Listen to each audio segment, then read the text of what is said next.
Alors, donc là, nous allons voir comment on distille la lavande. Donc Oui, ça marche comment? C'est ça. Alors on va déjà mettre des lavandes dans le vase. Hein, on va fermer le couvercle et ensuite on va allumer le feu.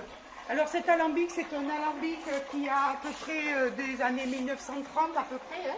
Donc ici on met le feu, le foyer. Hein. Le foyer, on y met donc du bois et les bottes de lavande que l'on a déjà distillées. Une fois distillées, ça n'a plus aucun intérêt, donc en fait on les brûle.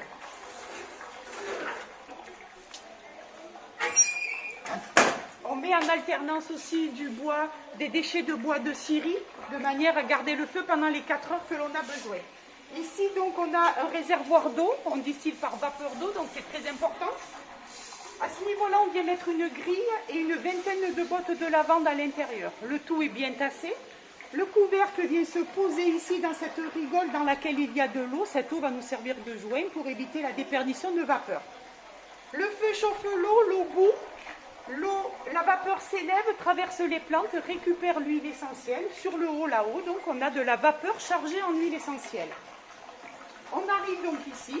Cette partie très importante qu'on appelle la lentille de refroidissement, c'est à l'intérieur de cette lentille que va se créer le premier choc thermique sous l'effet de l'eau froide qui vient couler dessus. Une condensation se crée, l'ensemble passe ici par ce tuyau et à l'intérieur, dans ce bidon, on a 7 mètres de serpentin de refroidissement enfoui dans l'eau froide. Ça continue donc le refroidissement et on récupère sur le bas le liquide qui coule. C'est donc un liquide qui est un mélange d'eau et d'huile essentielle. Alors ensuite l'ensemble des deux liquides coulent ici dans cet essencier. Les deux liquides ayant deux densités différentes, l'huile va remonter toute seule vers le haut, tandis que vers le bas se tient l'eau florale. Cet essencier, on a une prise d'eau sur le bas qui nous permet d'évacuer l'eau en permanence de ce côté-là et nous laisser un niveau bas pour laisser le temps au liquide qui coule de faire remonter de l'huile essentielle.